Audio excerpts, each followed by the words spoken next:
तो friends, video start करने से पहले मैं हूं आपका होस्ट रजनीश दुआ और आप मुझे सोशल मीडिया पर फॉलो कर सकते हैं। Hello friends, welcome back to my channel. और आज हम लोग एक बार फिर से प्राइस एक्शन को देखेंगे और बहुत ही ध्यान से और बहुत ही आराम से समझेंगे कि कैसे हम लोग चार्ट के ऊपर स्विंग ट्रेडिंग का सेटअप फाइंड आउट कर सकते हैं, कहाँ पे एंट्री बनती है, कहाँ स्टॉप लॉस लगाना है और कहाँ पे हमारा टारगेट होता है। ये सारी चीज़ें हम आपको लॉजिकल वे में आज की वीडियो में सिखाने वाले हैं। फ्रेंड, वीडियो स्टार्ट करने से पहले एक बहुत इंपॉर्टेंट डिस्क्लेमर है कि ये वीडियो में जो भी मैं चार्ट दिखा रहा हूँ वो 3 महीना पुराना चार्ट है और ये वीडियो बनाने का पर्पस आपको सिर्फ सिखाने का है। किसी तरह का मैं बाय और सेल रिकमेंडेशन नहीं दे रहा हूँ। और अगर आपने मेरा चैनल अभी तक सब्सक्राइब नहीं किया तो इसको तुरंत कर लेना और मुझे कमेंट करके बताना कि आपको वीडियो में क्या अच्छा लगा।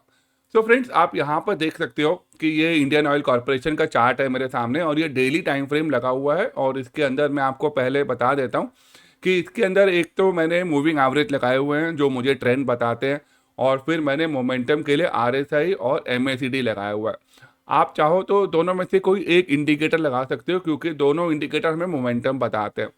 तो आप यहाँ पे देख सकते हो कि इंडियन ऑयल कॉरपोरेशन का चार्ट है यहाँ पर, और इसमें जो है एक 146 के ऊपर रेसिस्टेंस था और वहाँ पर ये स्टॉक जो है पहले जुलाई 25 में आया और उसके बाद में अगर आप ध्यान से नोट करोगे कि अक्टूबर 25 में जब ये आया था यहाँ पर, तो एक यहाँ पर बहुत अच्छी बुलिश कैंडल बनी थी और ये एक मारूबुजू कैंडल बोलते हैं इसको।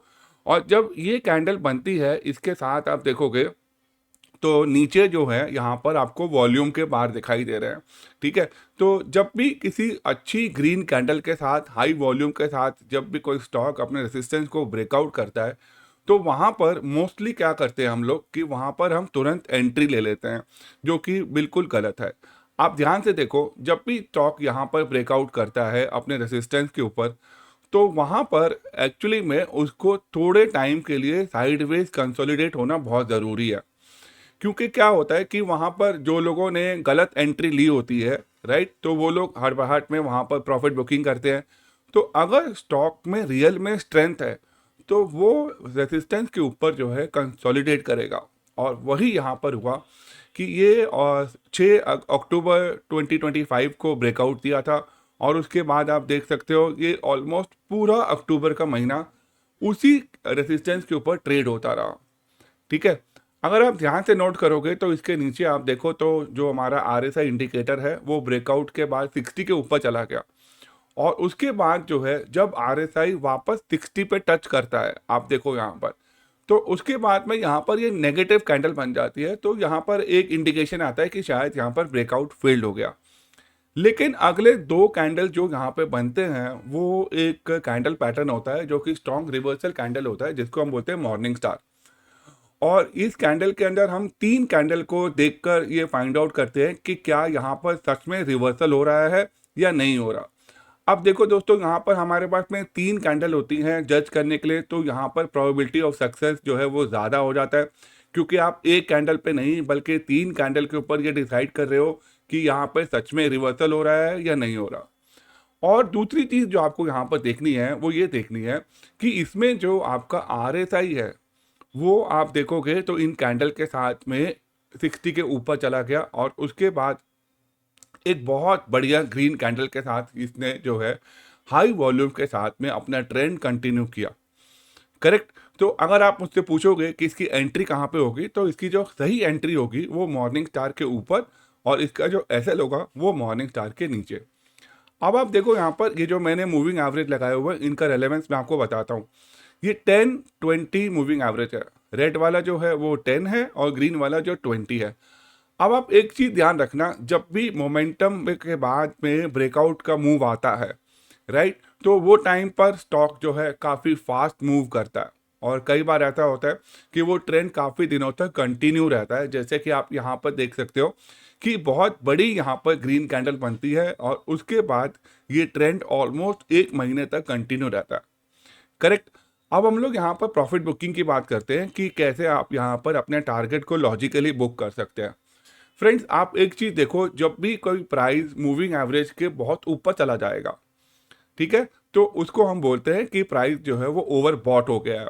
ठीक, और वहाँ पर चांसेस होते हैं कि इसमें प्रॉफिट बुकिंग आ जाए। तो आप जैसे कि यहाँ पर देख सकते हो, जो मैंने 170 पर यहाँ पे एक लाइन बनाया हुआ है 169.36 पर, वहाँ पे आप देखोगे तो प्राइस जो है वो मूविंग एवरेज के काफ़ी ऊपर है। और वहाँ पर जो कैंडल्स बन रही हैं उन कैंडल्स में ऊपर की जो विक है वो बड़ी है। इसका मतलब क्या है कि जैसे ही प्राइस ऊपर जा रहा है तो वहाँ पर लोग प्रॉफिट बुकिंग कर रहे हैं। करेक्ट। अब आप देखो यहाँ पर लॉजिकली ध्यान से देखो तो जैसे ही ये 10 ईएमए के नीचे जाता है, 164 के नीचे चला जाता है, तो यहाँ पर एक शार्प डाउन ट्रेंड जो है वो स्टार्ट हो जाता है। करेक्ट। अब आप अगर यहाँ पर 150 पर एंट्री करे होते और यहाँ पर आपका 164 पर ऑलमोस्ट आपको देखोगे तो 10% के ऊपर का यहाँ पर आपको रिटर्न मिला, वो भी आपको एक महीने के अंदर अंदर।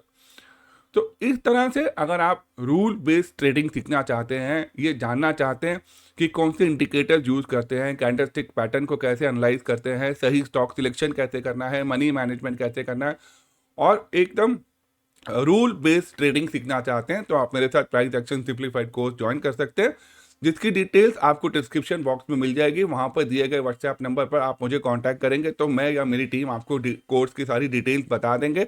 कोर्स का उद्देश्य आपको किसी भी तरह का रिकमेंडेशन देना नहीं है। कोर्स का उद्देश्य है कि आपको सही तरीके से रूल बेस्ड स्विंग ट्रेडिंग कैसी करी जाती है उसके सारे नियम सिखाना है।